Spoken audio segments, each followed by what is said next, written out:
a ideia da revisão fiscal é tentar enxergar coisas mais rápido, para trazer valor para o cliente de forma mais rápida, sem depender do judiciário de uma década para conseguir. Primeiro consertar, depois recuperar. A revisão é para ver onde é que estão os furos, onde é que está sendo feito. E a gente vê situações assim, como por exemplo, às vezes o advogado está lá querendo entrar com uma ação judicial mirabolante, com uma tese, uma discussão complexa. A gente já teve situação de cliente, isso é um caso concreto, isso é um cliente do Mato Grosso, onde a gente foi fazer uma análise, revisão fiscal, passamos ali vários pontos, enfim, a gente estava indo no caminho que a gente seguia geralmente, a princípio, aqui ele já fez, aqui não tem que recuperar, enfim. Daqui a pouco, olhando lá a apuração de alguns tributos federais, ele tinha basicamente um saldo de tributo para recuperar, já lançado pela própria contabilidade, já constante do relatório dele, mais ou menos 1.700.000, lançado ali no mês de dezembro de 2021. Em janeiro de 2022, zerava esse saldo, sumia. Como? Do relatório. E seguia zerado. Aí eu pensei, não, beleza, o cara pediu esse crédito de volta, por isso que ele zerou, porque ele já buscou, né?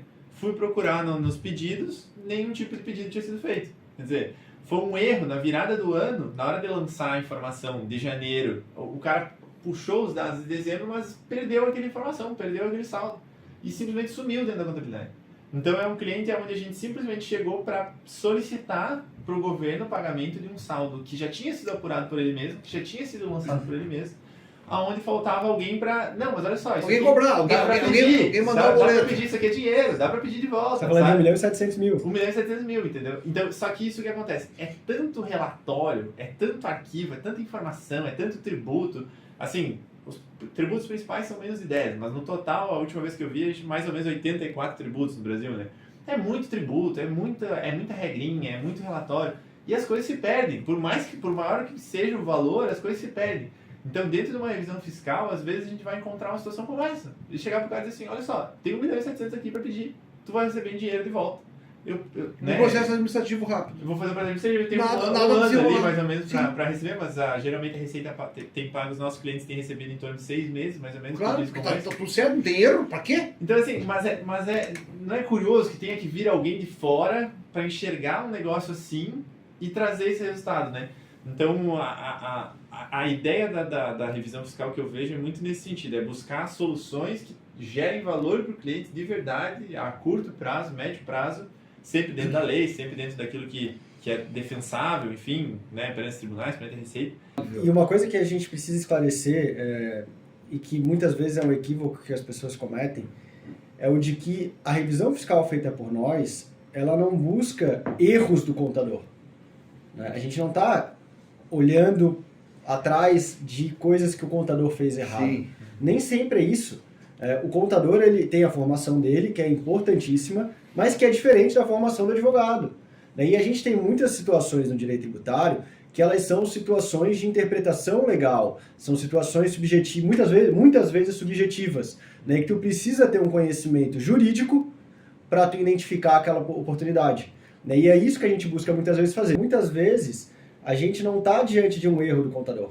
A gente está, na realidade, diante de uma questão de interpretação jurídica, né? E essa questão da interpretação jurídica é papel do advogado tributarista fazer.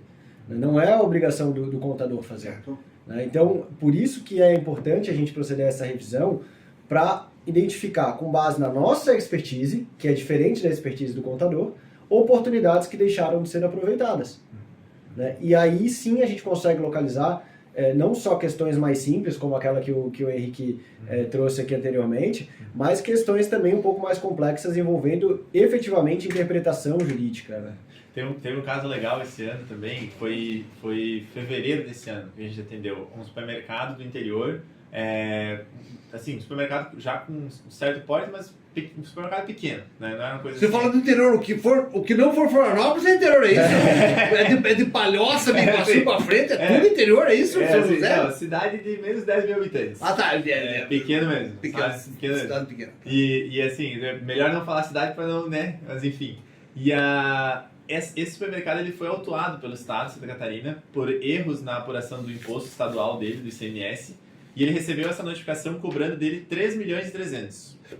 Para um supermercado com um volume pequeno de operação. Então, esses 3.300.000, se ele tivesse que pagar, falência, fechava a empresa. Na hora. Vendendo até o lote para pagar. Não tem jeito, não tinha jeito.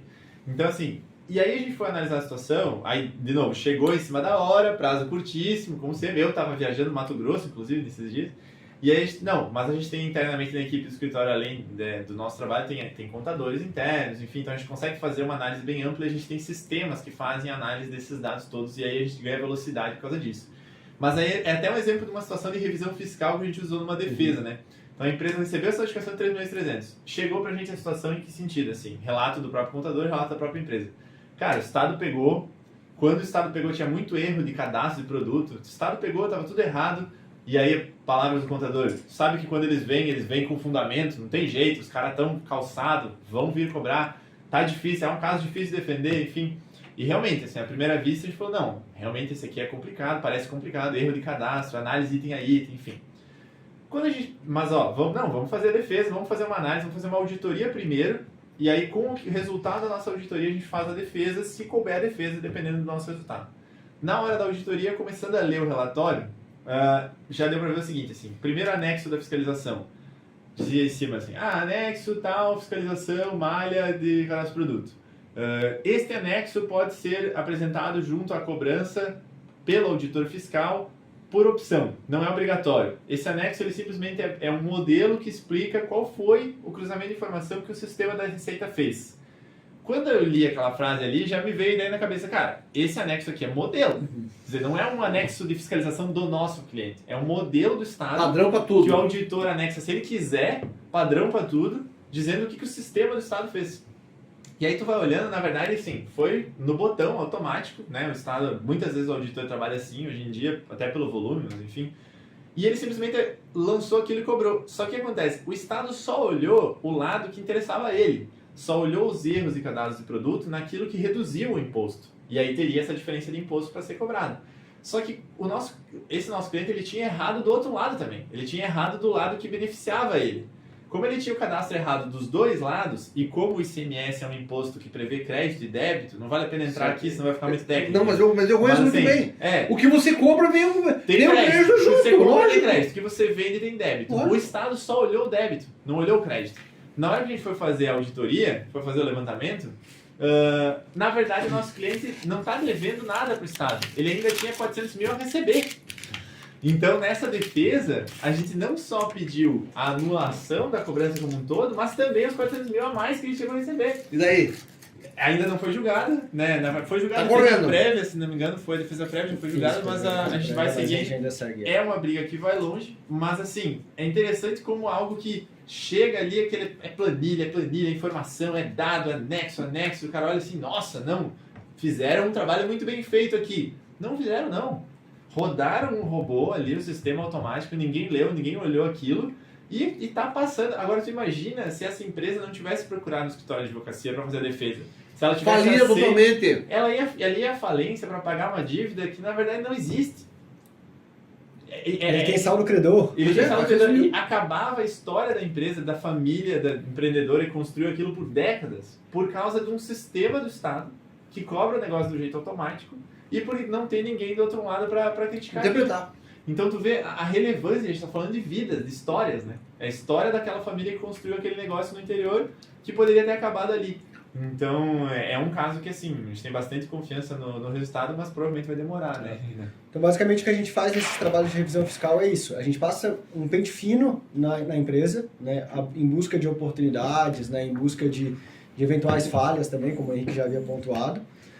Faz uma análise dessas oportunidades com base no entendimento dos órgãos de fiscalização, da Receita Federal, da Receita Estadual, da Fazenda Municipal, do Poder Judiciário, né, e apresenta essas oportunidades para o cliente totalmente detalhadas, né, e com um relatório prevendo, assim como fazem, por exemplo, empresas de auditoria, o risco de cada uma daquelas oportunidades. Sim. Né, identificamos em risco grau 1, grau 2 e grau 3, né, sendo risco grau 1 risco remoto, né, risco grau 2 possível e risco grau 3 provável. Né? E aqui eu enfatizo, em nenhuma das nossas avaliações existe o risco grau 0.